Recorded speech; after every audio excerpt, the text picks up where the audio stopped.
Bienvenue sur votre chaîne de mathématiques. Aujourd'hui, c'est un cours spécial. Je vais parler du théorème de Pythagore, l'un des théorèmes les plus célèbres des mathématiques, avec plus de 2500 ans d'histoire, qui implique des triangles, de la philosophie et même une société secrète. En plus de découvrir cette histoire incroyable, vous allez aussi apprendre où nous utilisons ce théorème dans la vie réelle. Après tout, combien de fois avons-nous déjà entendu à quoi ça sert d'étudier ça? Eh bien aujourd'hui, vous allez comprendre. Pythagore est né vers 570 avant Jésus-Christ sur l'île de Samos, en Grèce. Il a beaucoup voyagé, a étudié les mathématiques en Égypte et en Babylonie et a fini par fonder une école à Crotone, dans le sud de l'Italie. Mais ce n'était pas une école ordinaire. Les disciples de Pythagore, appelés pythagoriciens, vivaient comme une communauté fermée avec des règles strictes, croyant que tout est nombre. Il met les sciences, philosophie, musique et, oui, mathématiques. Bien que nous n'ayons rien d'écrit par Pythagore lui-même, on pense que lui ou ses disciples ont été les premiers à démontrer mathématiquement le théorème qui porte son nom. Ce que le théorème de Pythagore démontre, c'est que dans n'importe quel triangle rectangle, la somme des carrés des deux côtés de l'angle droit est égale au carré de l'hypoténuse. Le théorème de Pythagore est tellement célèbre qu'il existe plus de 370 démonstrations différentes de celui-ci. Saviez-vous qu'un président des États-Unis, James Garfield, a créé une démonstration en utilisant des trapèzes? Et dans l'Antiquité, les bâtisseurs égyptiens utilisaient ce qu'on appelait la corde 3, 4, 5 pour créer des angles droits parfaits en tendant une corde avec plusieurs nœuds espacés de façon égale. On pourrait croire que Pythagore est cantonné au manuel de mathématiques, mais son théorème apparaît tout le temps dans la vie réelle. Prenons maintenant un exemple dans le domaine du bâtiment. Un maçon doit s'assurer qu'un mur est parfaitement perpendiculaire à un autre. Autrement dit, le maçon a construit un mur de 3 mètres et veut en construire un autre ici de 4 mètres, mais il ne l'a pas encore fait. Il doit s'assurer que ce deuxième mur soit bien aligné, formant un angle droit parfait.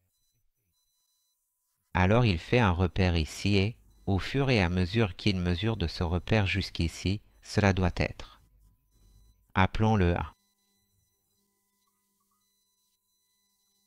Ce sera l'hypoténuse et il peut appliquer la formule A au carré est égal à 3 au carré plus 4 au carré en utilisant la formule du théorème de Pythagore. Donc, cela donne A au carré égal à 9 plus 16. A au carré est égal à 25. Ici, c'est une puissance, donc on la passe de l'autre côté comme une racine. Alors, on obtient A égale à racine de 25. A est égal à 5. L'hypoténuse doit mesurer exactement 5 mètres. S'il mesure et trouve 5 mètres, c'est correct.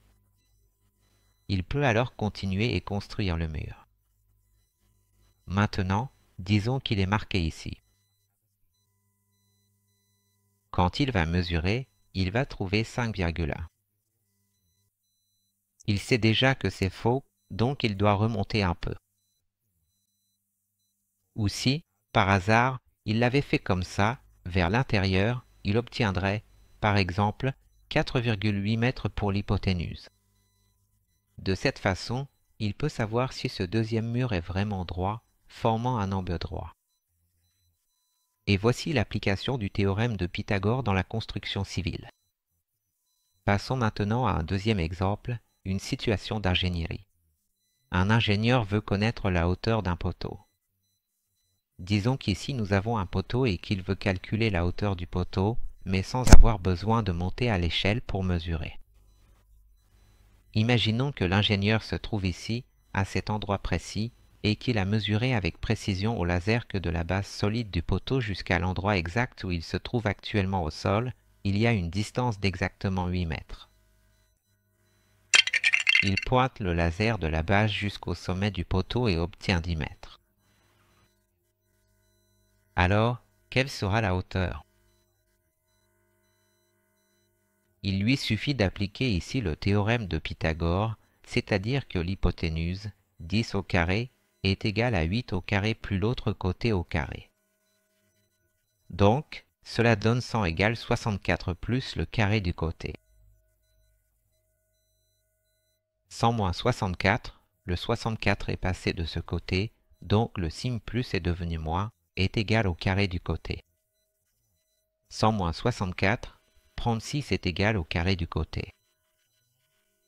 Ici, comme c'est une puissance, cela passe de l'autre côté sous forme de racine, donc cela devient la racine de 36 égale au côté, 6 est égal au côté. Alors il découvre la hauteur du poteau, qui est de 6 mètres, sans avoir besoin de monter sur une échelle ni rien. Donc ici, tu vois l'application dans la vie réelle pour découvrir la hauteur d'un poteau, qui pourrait être un immeuble ou n'importe quoi d'autre. Il suffit d'établir un point fixe au sol, de connaître la distance entre l'endroit où tu te trouves et ce que tu veux mesurer, la hauteur, puis de viser le sommet et tu découvres la hauteur en faisant les calculs en utilisant le théorème de Pythagore. Prenons maintenant un autre exemple. Un bateau se trouve à 5 km au nord d'un phare. Disons que c'est la Terre et qu'il y a un phare ici. Le bateau est à 5 km au nord, je mettrai 5 km ici et 12 km à l'ouest. 12 km. À quelle distance se trouve le phare? Il lui suffit de mesurer ici, regardez, ce qui est exactement l'hypoténuse. Ici, nous avons un angle droit, il lui suffit de trouver l'hypoténuse, il ne va pas parcourir 12 km sur le côté puis descendre encore 5, cela ferait 17 km, ce qui n'a pas de sens. S'il a un chemin plus court. Mais alors, quelle est la distance? Faisons donc le calcul, a au carré est égal à 12 au carré plus 5 au carré. Donc a au carré est égal à 144 plus 25.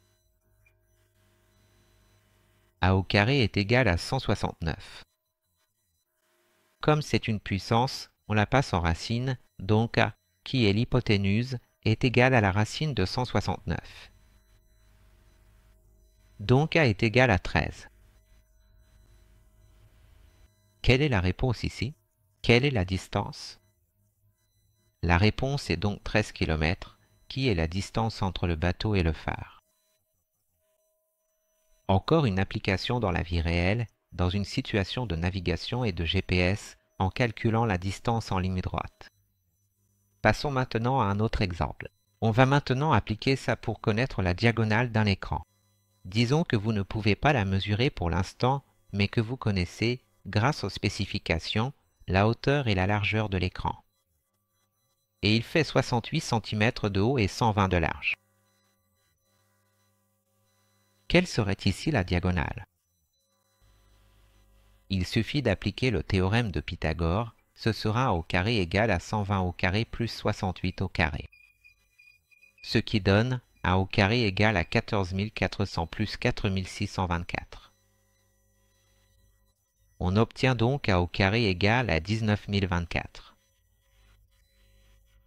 Maintenant, comme c'est une puissance, on la passe de l'autre côté comme une racine, donc A est égal à la racine carrée de 19 024. Quelle est la racine carrée de 19 024? Eh bien, A sera à peu près égal à 137,9 cm. Donc tu sais que c'est ça la diagonale. Comment transformer ça en pouces? Il suffit de diviser 137,9 par 2,54, ce qui va donner environ 54,33. Donc ta télé fait 54 pouces, ou on peut même arrondir à 55 pouces dans la spécification commerciale de la télé. Nous avons montré ici comment appliquer le théorème de Pythagore dans la vie réelle, dans plusieurs situations. Si vous avez aimé, laissez un like, abonnez-vous à la chaîne et laissez un commentaire. Je termine la vidéo avec une phrase de Pythagore, éduquer les enfants pour qu'il ne soit pas nécessaire de punir les adultes. Merci beaucoup d'avoir regardé et à la prochaine vidéo.